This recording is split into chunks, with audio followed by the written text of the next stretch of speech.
আসসালামু আলাইকুম, কেমন আছেন সবাই? তো ভর্তা কিন্তু আমরা সবাই কম বেশি করে থাকি, তবে এইভাবে যদি আপনারা এইরকম ডিম ভর্তাটা করেন তাহলে কিন্তু এটার স্বাদ আরও দ্বিগুণ হয়ে যাবে। তো আমি এখানে সামান্য একটু পেঁয়াজ কুচি নিয়েছি আর নিয়েছি 2টা শুকনা মরিচ। শুকনা মরিচটাকে আমি তেল ছাড়া জাস্ট শুকনা করে একটু মচমচে করে ভেজে নিয়েছি। এরপরে সামান্য একটু লবণ দিয়ে ভালো করে পেঁয়াজের সাথে একটু কচলে কচলে আমি এটাকে সফট করে নিব।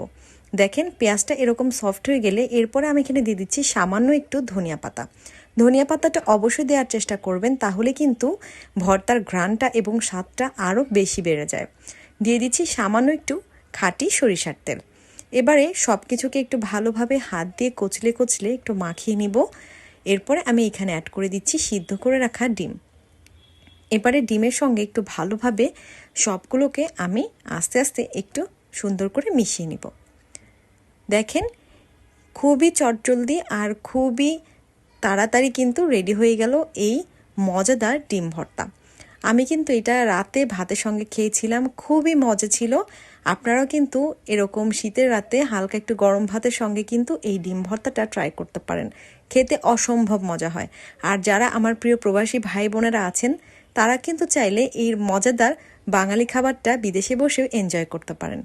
আশা করি আজকের রেসিপিটি আপনাদের ভালো লেগেছে। ভালো লাগলে অবশ্যই একটা লাইক কমেন্ট করে আমাকে সাপোর্ট করবেন।